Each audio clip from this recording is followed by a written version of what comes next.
우리를 부르는 이름이 사람이라 그러죠. 자, 사람은 인생이 있죠, 인생. 그죠?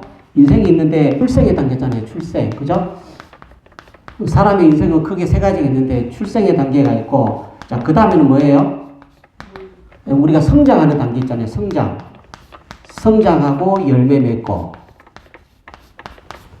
그 다음에 세 번째 단계, 3단계가 뭐예요? 예, 죽음이 남았습니다, 죽음. 그래서 사람은 이렇게 출생하고, 이제 성장하고, 열매 맺고, 결혼하고, 교육하고, 돈 벌고, 그리고 마지막에는 반드시 죽음이 찾아옵니다. 그러니까 성경에 보면 예수님이 이 땅에 하나님이셨는데 이 땅에 이렇게 오셨잖아요. 예수님의 인생 가운데 가장 절정의 단계가 있다면 뭘까요? 가장 중요하고 가장 절정의 단계가 있다면 예, 바로 십자가입니다. 십자가. 예, 오늘 이 본문으로 나오는 십자가에서 죽으셨던 십자가의 단계예요. 우리 인간의 죄를 해결하기 위해서 누가 오셨어요? 하나님이신, 하나님의 아들이신 예수님이 오실 수밖에는 없었다라는 거예요.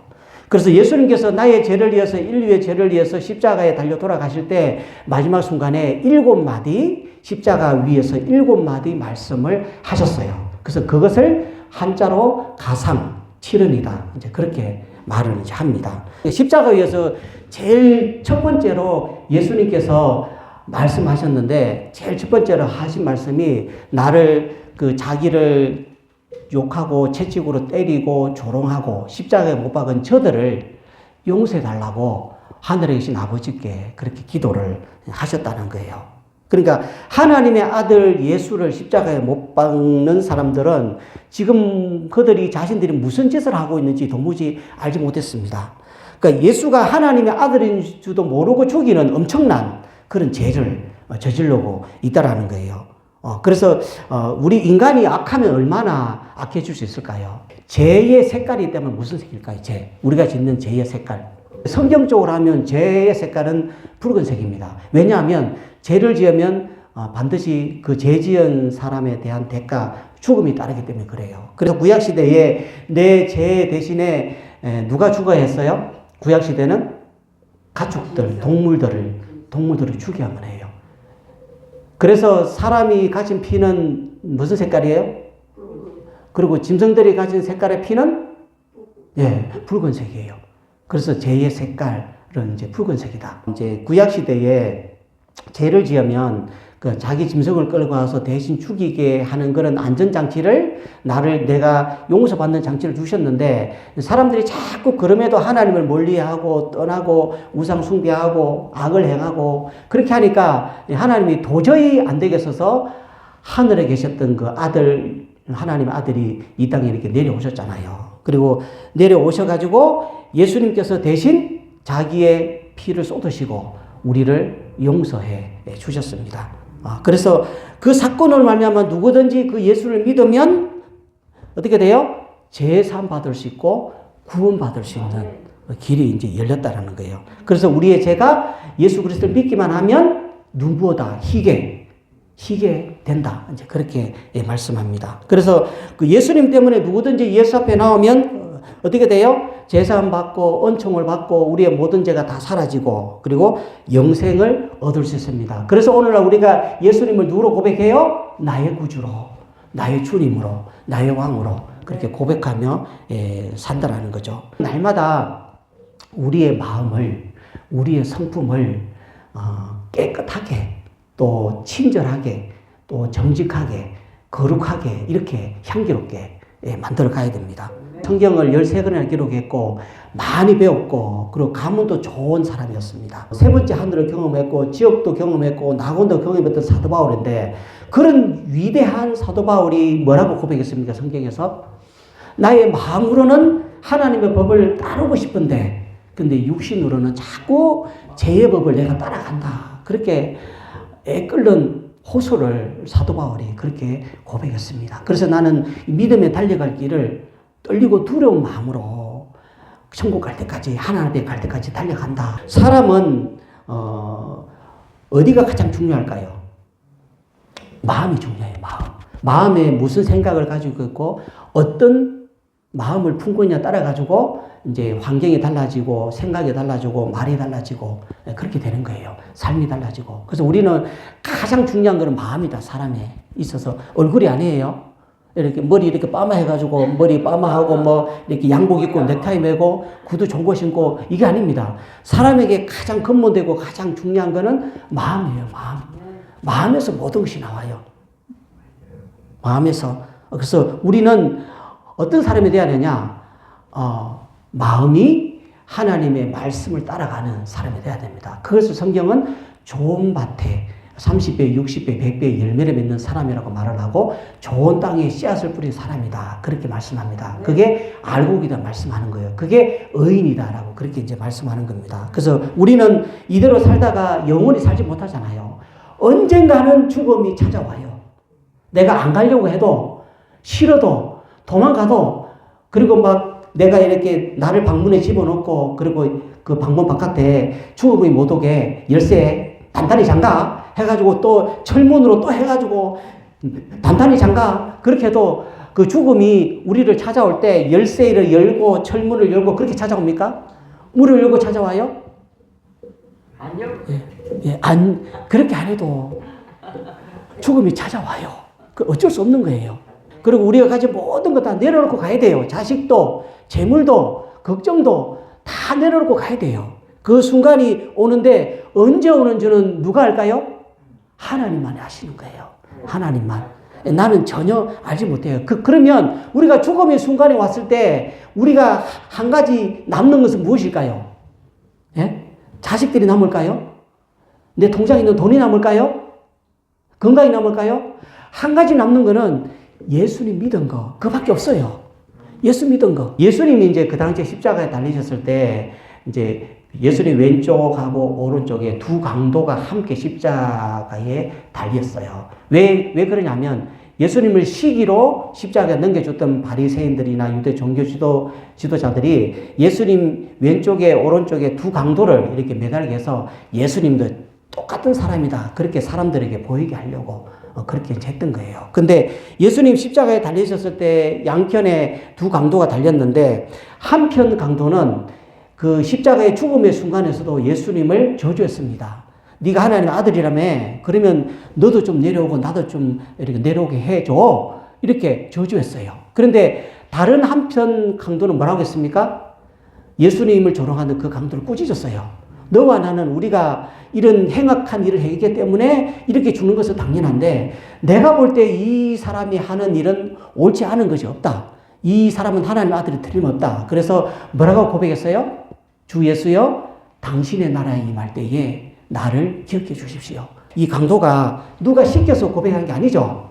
자기 스스로가 이 나와 함께 십자가 달리셨던 이 예수님은 하나님의 아들임을 알고 자기 스스로가 고백을 한 겁니다. 이 한 강도는 죽음의 순간, 그 절묘한 죽음의 순간에 바로 옆에 예수님이 계셨기 때문에 그래서 예수님에게 진심으로 고백을 했을 때 낙원을 허락받을 수가 있었습니다. 우리 인생은 성경에서 어떻다 그래요? 천천히 간다 그럽니까? 빨리 간다 그럽니까? 우리 인생은 길지 않다 그래요. 화살같이 빠르게 지나간다 그럽니다. 자, 야고보서 4장 14절에 보면 너희 생명이 무엇이냐? 잠깐 보이다가 없어지는 안개니라. 그렇게 말씀합니다. 눈 한번 잠깐 이렇게 감았는데 벌써 40이 되고 벌써 80이 되고 벌써 90이 되었잖아요. 그래서 우리의 생명은 잠깐 보이다가 없어지는 안개라 그래요. 그러면 주님께서 오늘 우리에게 원하시는 것은 뭘까요? 그냥 죽음의 순간이 찾아올 때 그때만 아이고 내가 이제 정신 차렸습니다. 내 죄를 이제 깨달았습니다. 이제 내가 눈 감기 전에 한 30분 남았는데 이때 내가 예수를 믿겠습니다. 그걸 원하실까요? 아니면 일찍 이렇게 예수를 믿고 영접해서 구원의 백성이 되어서 나에게 주신 직분과 사명을 가지고 내가 열심으로 교회를 섬기고 열심으로 기도하고 열심으로 복음 전하고 그것을 원하실까요? 어떤 걸 원하실까요? 뒤에 거를 원하죠. 그래서 앞으로 우리의 남은 인생이 얼마나 남지는 모르지만 지금 나의 인생을 하늘나라 가서 더 빛나는 인생으로 살기 위해서 더 좋은 상급 받기 위해서 우리가 나에게 가진 직분을 헛되이 하지 말고 권사로서 집사로서 또 우리 성도로서 또 이렇게 목사로서 장로로서 내가 가진 직분을 가지고 하나님 앞에 불충하지 않도록 죄를 짓지 않도록 늘 주님의 사랑의 마음을 담고 그리고 그 사랑을 말하고 또 사랑의 마음으로 살아가는 우리 성도들이 되어야 되겠습니다. 자, 세 번째로 요한복음 19장 25절. 요한복음 19장 25절에서 27절에 보면 뭐라고 말해요?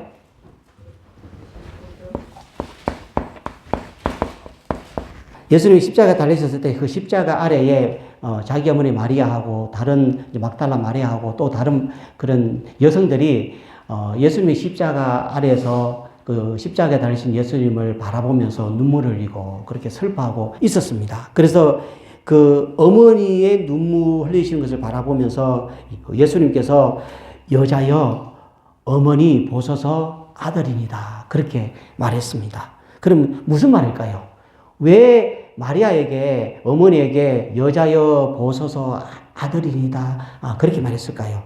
자, 누가복음 2장 22절 35절에 보면 자, 그 8일째 아기가 태어나면 8일째 되는 날 이렇게 정결 예식을 합니다. 그 정결 예식을 하기 위해서 어머니가 예수님을 안고 예루살렘에 올라갔을 때 그 예루살렘 성전에 의롭고 경건하고 하나님 나라를 기다리는 그 시몬이라는 성령으로 감동된 시몬이라는 사람이 성전에 있었는데 그 시몬이라는 사람이 마리아의 품에 안겨 있는 아기 예수를 자기 품에 안고 예언을 했습니다. 예언.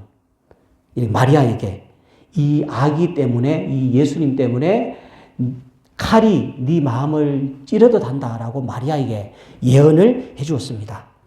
그러니까 성경의 예언대로 어머니 보십시오. 나는 지금 이렇게 죽어야 합니다. 내가 죽는 것 때문에 어머니의 마음이 칼이 찌르듯 한다고 예언하지 않았습니까? 그렇게 예수님이 어머니에게 말씀하는 거예요. 그리고 그 슬픔의 눈물을 흘리시면서 아들을 바라보시는 어머니 마리아를 보면서 예수님의 제자 가운데 유일하게 도망치지 않고 예수님이 십자가에 달리셨을 때 그 아래에 십자가 아래에 있었던 제자가 누구였어요? 요한. 요한은 제일 그 제자들 가운데 가장 이렇게 젊은 사람이었다고 기록되어 있는데 그 요한이 그 아래에 십자가 아래에 같이 있었습니다. 그 제자 요한을 보고 보라 이제부터는 내 어머니가 네 어머니다라고 요한에게 자기 어머니를 부탁을 하셨습니다. 11명의 제자는 다 대부분 순교해서 이렇게 죽었죠. 그런데 그 가운데 요한도 역시 잡혀서 이렇게 큰 가마솥, 그 기름이 펄펄 끓는 큰 가마솥에 이렇게 던져졌습니다. 실제로 기록을 보면. 던져졌는데, 근데 아무리 그 가마솥에 이렇게 들어가 있어도 사람이 안 죽는 거예요. 머리털 하나 상하지 않았습니다. 그 천사들이 지켜준 거죠. 하나님이 지켜준 거죠. 던져졌는데 살아서 나오니까 로마법에는 다시 한 번 죽인 사람을 다시 죽일 수 없는 그런 법이 있기 때문에 이렇게 요한을 유배 보냈잖아요. 반모섬에. 그래서 그 반모섬에서 요한 계시록을 기록을 했죠. 그리고 또 요한에게 준 사명이 자기 어머니 마리아를 모시는 사명이 있죠. 그래서 아마 사도 요한도 순교할 수 있었는데 그 사명 때문에 하나님이 지켜주셔서 기름가마에 타지 않도록 그렇게 보호하셨을 수도 있습니다. 자, 네 번째로 마태복음 27장 46절에 보면 엘리 엘리 라마 사박다니 그렇게 말씀했어요.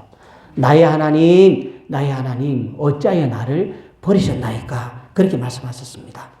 자, 예수님의 아픈 마음이 잘 이렇게 나타나 있죠.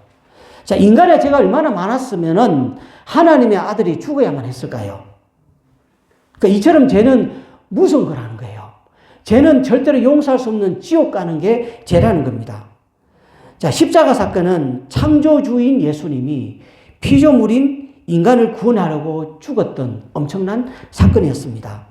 이렇게 하나님이 대신 죽으셨는데도 내 죄를 위해서 자, 예수를 믿지 않았어요. 그러면 절대로 용서받을 수 없습니다. 이제는 더 이상 용서할 수가 없어요. 자, 성부 하나님의 마음은 얼마나 아팠을까요? 십자가에 달려서 절규하는 저 아들을 바라보실 때 얼마나 마음이 아팠을까요? 그럼에도 하나님은 침묵하셨습니다. 왜 그랬을까요? 저 인간의 죄를 해결할 수 있는 분은 저 예수밖에 없기 때문에, 자기 아들밖에 없기 때문에, 저 아들이 저렇게 철저하게 저주받은 형태로 죽어야 하기 때문에, 그래야만 인간을 구원할 수 있기 때문에, 그래야만 인간의 죄를 용서받을 수 있기 때문에 가만히 내버려 둘 수밖에는, 바라볼 수밖에는 없었습니다. 그래서 아담과 하와에게 가죽옷을 입혀주었던 것처럼 예수님이 죽으심으로 우리의 죄값을 없애려고 하나님께서 구원의 가죽옷을 입혀주셨다라는 거예요. 예수님이 우리 죄 대신 죽으심으로 우리가 예수님 때문에 하나님이 우리의 하나님이 되었습니다. 하나님은 지금도 나의 하나님이시고 여전히 내가 죽기까지 나의 하나님이시고 내가 눈을 감아도 나의 하나님이시기 때문에 그 하나님이 나의 아버지가 나를 천국까지 인도할 수 있는 겁니다. 자, 다섯 번째로 요한복음 19장 28절에 보면 내가 목마르다 그렇게 말했어요. 내가 목마르다. 자, 예수님은 십자가에서 아침 몇 시부터 달리셨어요? 아침 9시부터 십자가 달리셔서 그리고 정오를 지나서 오후 3시에 십자가 위에서 운명하셨다. 그렇게 성경에 말씀합니다. 6시간 동안 피 흘리시면서 갈증을 느끼셨다는 거예요. 그러면 왜 예수님은 목말라 하셨을까요? 이 목마름은 인간에게 우리 영원한 목마름을 해결하려는 그 구원에 대한 목마름이었습니다. 그래서 요한복음 6장 33절에 보면 내가 곧 생명의 떡이니 내게 오는 자는 결코 줄이지 아니할 것이요 나를 믿는 자는 영원히 목마르지 아니하리니 그렇게 말씀합니다. 우리는 나 때문이 아닌 하나님을 갈망하는 그리스도인으로 살아가야 됩니다. 믿음으로 살기 때문에 줄이기도 하는 거예요. 믿음으로 살려고 하기 때문에 자꾸 목마른 거예요. 믿음으로 살기 때문에 사탄의 충동주를 말미암아 우리 인생의 쓴 잔을 마시기도 하는 겁니다. 주님께서 십자가 위에서 내가 목마르다 절규하셨던 것처럼 우리도 하나님이 기뻐하시는 그런 목마름이 있어야 된다. 그렇게 말씀하는 거예요. 자, 주님 때문에 내가 마셔야 할 쓴 잔이 무엇인지, 주님 때문에 내가 그 목마름을 가지고 있는 것이 무엇인지 우리가 그것을 가지고 하나님 앞에 온전하게 나아갈 때 우리 가정이 회복될 수 있고 교회가 회복되고 이 대한민국이 회복될 수가 있습니다. 그러면 왜 하나님은 우리를 사랑하시는데 믿음을 가진 우리에게 왜 하나님은 자꾸 우리 인생에서 쓴 잔을 주고 목마름을 그렇게 경험하게 하시는 걸까? 그렇지 않으면 주님이 지셨던 그 십자가의 쓴 잔을 그 십자가의 사랑이 얼마나 우리에게 은혜가 되는가를 우리가 알지 못하기 때문에. 여섯째로 요한복음 19장 30절에 보면 다 이루었다 그렇게 말씀해요. 다 이루었다. 자, 무엇을 다 이루었다고 말씀하실 걸까요? 이루었다는 것을 원어로 보니까 이제 테레오라는 단어인데 이것은 빛을 청산했다, 완수했다, 끝마쳤다, 그리고 지불했다 이런 뜻입니다. 그러니까 예수님께서 무엇을 다 이루었느냐? 우리의 죄값을 다 청산했고 우리의 빛을 다 청산했다. 그리고 우리의 모든 죽음을 다 끝마쳤다. 그렇게 말씀하신 겁니다. 예수님 때문에 우리는 더 이상 동물을 희생시켜서 하나님께 나아가는 제사를 드리지 않고 누구나 교회에 나와서 하나님께 자유롭게 하나님께 나올 수 있는 길이 열렸다라는 거예요. 자, 마지막 7번째는 누가복음 23장 46절에 보면 내 영혼을 아버지 손에 부탁하나이다. 그렇게 말씀하셨습니다.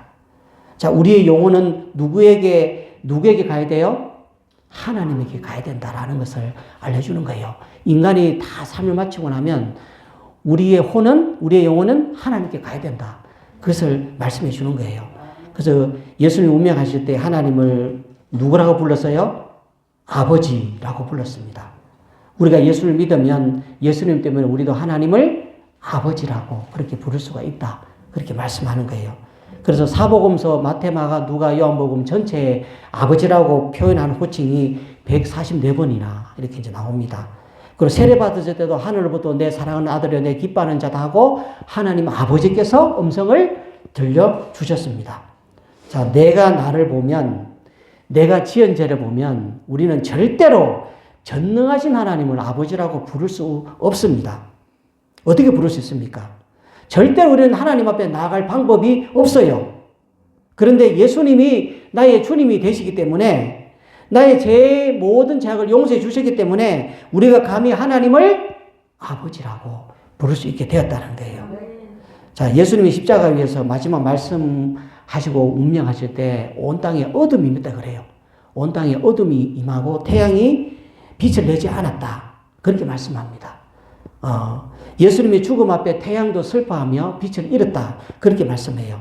그리고 예수님이 운명하실 때 성전 안에 있는 휘장이 위에서 아래로 찢어졌다. 그렇게 말씀합니다. 그 예수님 때문에 하나님과 우리와의 가로막혔던 죄의 벽이 사라진 거예요. 그래서 옛날에는 그 지성소 요후에는 제사장만 들어갈 수 있는데 그 휘장이 찢어짐으로 예수님 때문에 누구나 우리가 자유롭게 이 하나님이 계시는 여기까지 지성소까지 들어갈 수 있게 되었다. 그렇게 말씀하는 겁니다. 지성소 앞에까지 들어가는 것은 하늘나라, 하나님 계시는 하늘나라까지 가는 존재가 되었다. 그렇게 말씀하는 거예요. 근데 죄로 가로막혀 있을 때는, 휘장이 있을 때는 나는 하늘나라까지 갈 수 없는데, 하나님께 갈 수 없는데, 내 죄를 대신하는 하나님이 세우신 대제사장을 통하여 내가 하나님 앞에 갈 수가 있었는데, 예수님 십자가에서 죽으심으로 내가 하나님 앞에까지, 하늘나라까지 들어갈 수 있는 존재가 되었다. 그렇게 말씀하는 거예요.